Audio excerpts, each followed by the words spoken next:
नमस्कार, श्रीराम टाइम न्यूजमध्ये मी कैलास सोनवणे आपले हार्दिक स्वागत करतो। सुरुवातीला पाहूया 24 तासातील ताज्या घडामोडी।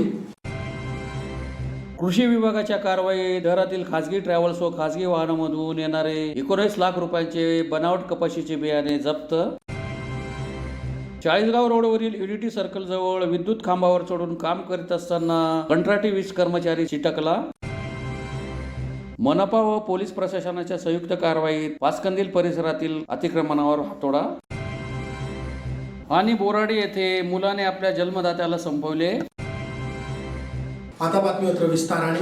धुळे कृषी विभागाच्या पथकातील अधिकारी व कर्मचाऱ्यांनी वेशभूषा बदलून धुळे शहरात खासगी ट्रॅव्हल्स व खासगी वाहनांवर कारवाई करीत सुमारे 19 लाख रुपयांचे बनावट कपाशीचे बियाणे जप्त केले आहे। या प्रकरणी शहर पोलीस ठाण्यात गुन्हा दाखल करण्यात आला आहे। धुळे कृषी विभागाच्या पथकाने वेशभूषा बदलून धुळे शहरात खासगी ट्रॅव्हल्स आणि खासगी वाहनांमधून सुमारे 18,76,000 रुपयांचे कपाशीचे बनावट बियाणे जप्त केले आहे। याबाबत अधिक माहिती अशी की गुजरातमधून येणाऱ्या ट्रॅव्हल्समधून बोगस बनावट बियाण्याची वाहतूक होत असल्याची माहिती जिल्हा परिषदेचे कृषी विभागाच्या पथकाला मिळाली होती। त्यानुसार हे पथक रविवारी रात्रीपासून कार्यरत होते। या पथकाने प्रथम पहाटे 2:30 वाजेच्या सुमारास शिरूर बोरकुट चौफुली जवळील बालाजी हॉटेल नजीक एका स्विफ्ट कारला पकडले। त्यातील एक इसम हा वाशिम येथून बोगस बियाणे घेऊन येत होता। त्याच्याकडून 3,42,000चे बोगस बियाणे जप्त करण्यात आले। त्यानंतर पथकाने पहाटे 4 वाजेपासून धुळे शहरातील शिवतीर्थ चौकात गुजरातहून येणाऱ्या ट्रॅव्हल्सची तपासणी सुरू केली। त्यात अहमदाबाद अकोला अहमदाबाद नांदुरा जाणाऱ्या विजय ट्रॅव्हल्स मधून 50 पाकिटे आणि JNBS ट्रॅव्हल्स मध्ये 1200 बनावट बियाण्याचे पाकिटे मिळून आली। एका ट्रॅव्हल्सच्या डिकीत ते प्रवासी झोपण्यासाठी जागा असते तिथे चार्ज बॉक्स मध्ये अंकुर कंपनीच्या नावाने स्वदेशी 5 या प्रकारच्या 120 बोगस बियाण्यांची पाकिटे आढळून आली। अंकुर बियाणे कंपनीने कृषी विभागाला लेखी कळविले आहे की यंदा जिल्ह्यात त्यांनी स्वदेशी 5 बियाण्यांचा कोणताही पुरवठा केलेला नाही। त्यामुळे ही सर्व पाकिटे बनावट आहेत हे स्पष्ट झाले आहे। कंपनीने फोनवरही सांगितले की ही पाकिटे आमची नसून बनावट आहेत। ही बोगस बियाण्यांची पाकिटे नांदुऱ्याकडे जाणाऱ्या एका व्यक्तीने मागवल्याची माहिती समोर आली। त्याच्यावर गुन्हा दाखल करण्याची प्रक्रिया शहर पोलीस ठाण्यात सुरू आहे। ट्रॅव्हल्स मध्ये आढळलेल्या बोगस बियाण्या प्रकरणी ही संबंधितांवर गुन्हे दाखल करण्याची प्रक्रिया सुरू आहे। सदरची कारवाई नाशिक विभागाचे विभागीय कृषी सहसंचालक सुभाष काटकर, जिल्हा अधीक्षक कृषी अधिकारी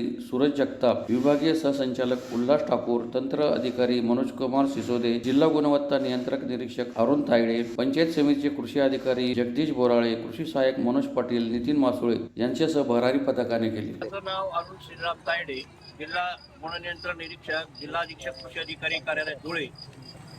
माझं कार्यक्षेत्र संपूर्ण धुळे जिल्हा आहे आणि बियाण्याची गुणवत्ता तपासणी, बोगस येणारे बियाण्यावर छापे टाकणे, नमुने घेणे इत्यादी माझ्या कर्तव्यामध्ये निर्दिष्ट केलेले आहेत।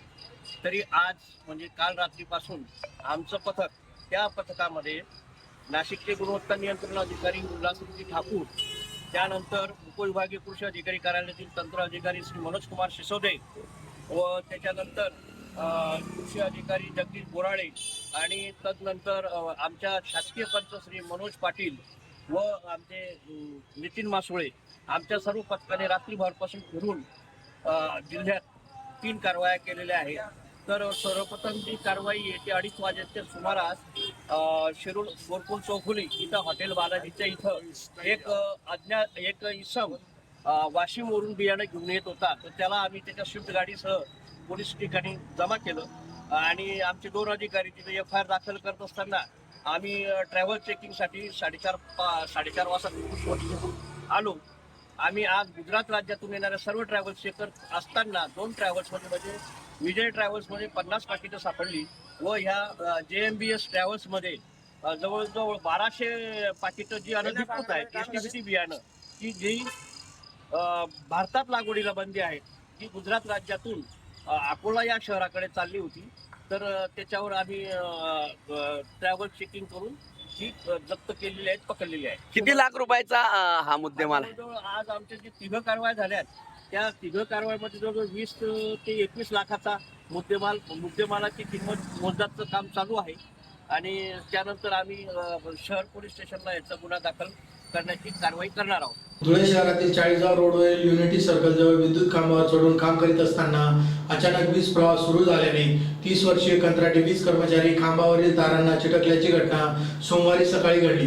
कर्मचाऱ्यास क्रेनच्या साहाय्याने खाली उतरवून बेशुद्ध अवस्थेत उपचारासाठी रुग्णालयात दाखल करण्यात आले. धुळे शहरातील 40गाव रोडवरील युनिटी सर्कल जवळ विद्युत खांबावर चढून काम करीत असताना अचानक वीज प्रवाह सुरू झाल्याने कंत्राटी वीज कर्मचारी खांबावरील तारांना चिटकण्याची घटना सोमवारी सकाळी 11 वाजता घडली. कर्मचाऱ्यास तातडीने बेशुद्ध अवस्थेत भाऊसाहेब हिरे वैद्यकीय महाविद्यालयाच्या रुग्णालयात उपचारासाठी दाखल करण्यात आले आहे. याबाबत अधिक माहिती अशी की शहरातील 40गाव रोडवरील युनिटी सर्कल जवळ कंत्राटी वीज कर्मचारी रविदास गावित वय 30 राहणार नवापुरे विद्युत खांबावर चढलेले होते. यावेळी काम करत असताना अचानक वीज प्रवाह सुरू झाला. परिणामी गावित हे खांबावरच तारांना चिपकले. हा प्रकार त्यांच्या सहकाऱ्यांना कळताच विद्युत प्रवाह तात्काळ खंडित करण्यात आला. यानंतर बेशुद्ध अवस्थेत गावित यांना हिरे वैद्यकीय महाविद्यालयाच्या रुग्णालयात उपचारार्थ दाखल करण्यात आले. त्यांच्यावर उपचार सुरू आहेत. धुळे शहरातील पाचकंदील परिसरात व्यापाऱ्याला मारहाण झाल्यानंतर महानगरपालिका अतिक्रमण निर्मूलन विभाग व पोलीस प्रशासनाने संयुक्त कारवाई करीत पाचकंदील परिसर अकबर चौक चैनी रोडवरील अतिक्रमण जेसीबी यंत्राद्वारे काढले.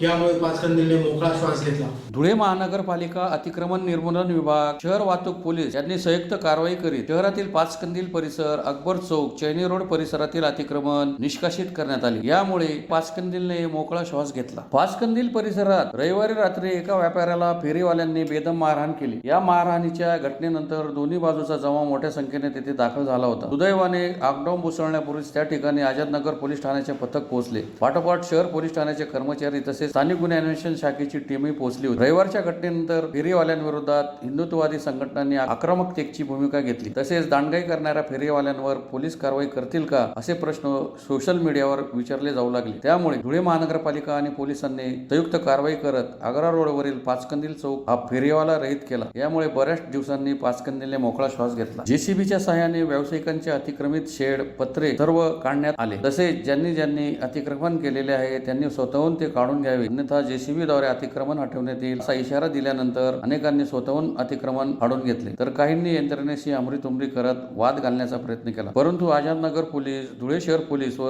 शहर वाहतूक शाखा यांनी हस्तक्षेप करीत अतिक्रमण निर्मूलनाची कारवाई सुरूच ठेवली. नमस्कार, मी निवृत्ती पवार, पोलीस निरीक्षक, आझादनगर पोलीस ठाणे. आज रोजी पाचकंदल परिसर, अकबर चौक आणि चैनी रोड परिसरामध्ये पोलीस विभाग, मनपा विभाग, वाहतूक विभाग तसेच शहर पोलीस ठाण्यामार्फत संयुक्त अतिक्रमण निष्कासन मोहीम राबवण्यात आलेली आहे. जे कोण हॉकर्स असतील किंवा ज्या दुकानदारांनी त्यांची दुकानं रस्त्यावर थाटली होती त्या सर्वांना समज दिली. किंबहुना ज्यांनी अतिरिक्त बांधकाम केलेलं होतं ते मनपाच्या जेसीबीने काढून घेण्यात आलेलं आहे. सर्व हॉकर्सना सूचना देण्यात आलेला आहे की इथून पुढे कोणत्याही प्रकारे पाचकंदील परिसरामध्ये त्यांची लोडगाडी आणता कामा नये, जेणेकरून वाहतुकीला कोणताही अडथळा निर्माण होणार नाही. परिस्थिती निर्माण होते यासाठी पोलिसांनी ही संयुक्त कारवाई केलेली आहे आणि यापुढे देखील ही सतत चालू राहील. तरी माझी सर्व विक्रेते जे आहेत, हॉकर्स, त्यांना आव्हान आहे की कृपा करून आपण प्रशासनाला सहकार्य करायचं आहे आणि कोणत्याही प्रकारे वाहतुकीला अडथळा निर्माण होणार नाही याची दक्षता घ्यायची आहे, अन्यथा कायदेशीर कारवाई करण्यात येईल. शिरपूर तालुक्यातील बोराडी येथील गौतम नगरात मुलाने आपल्या जन्मदात्याला संपवल्याची घटना रविवारी घडल्यामुळे खळबळ उडाली आहे. शिरपूर तालुक्यातील बोराडी येथील गौतम नगरात मुलाने आपल्या जन्मदात्याला संपवल्याची घटना रविवारी घडल्यामुळे खळबळ उडाली आहे. याबाबत अधिक माहिती अशी की बोराडीतील गौतम नगरात घराचे बांधकाम सुरू असताना रविवारी सकाळी 11:30 वाजेच्या सुमारास बाप बेट्यात वाद झाला. यावेळी मुलगा सुनील पवार वय 28 याने संताप अनावर झाल्याने वडील जिंदा गुमरू पावरा वय 50 यांच्या डोक्यात मारले. यात त्यांच्या डोक्यातून रक्तस्राव सुरू होऊन त्यांचा मृत्यू झाला. या घटनेची वार्ता गावात वेगाने पसरली. घटनेची माहिती मिळताच तालुका पोलीस ठाण्याचे पोलीस निरीक्षक जयपाल हिरे, पोलीस उपनिरीक्षक मिलिंद पवार, कचरे, सागर ठाकूर, भूषण चौधरी, मोहन पाटील आदींनी घटनास्थळी धाव घेतली. त्यांनी शोध घेत वेळेतच मारेकरी मुलास ताब्यात घेतले. या प्रकरणी शिरपूर तालुका पोलिसात गुन्हा दाखल करण्यात आला आहे. पुन्हा एक नजर ठळक घडामोडींवर. कृषी विभागाच्या कारवाईत शहरातील खासगी ट्रॅव्हल्स व खासगी वाहनांमधून येणारे 19 लाख रुपयांचे बनावट कपाशीचे बियाणे जप्त. 40गाव रोडवरील युनिटी सर्कल जवळ विद्युत खांबावर चढून काम करीत असताना कंत्राटी वीज कर्मचारी चिटकला. मनपा व पोलीस प्रशासनाच्या संयुक्त कारवाईत पाचकंदील परिसरातील अतिक्रमणावर हातोडा. आणि बोराडे येथे मुलाने आपल्या जन्मदात्याला संपवले. याचबरोबर श्रीराम टाइम न्यूजच्या बातम्या संपली. दिवसभरातील ताज्या घडामोडींसाठी पाहत राहा श्रीराम टाइम न्यूज. भेटूया पुढील प्रसारणात. तोपर्यंत नमस्कार.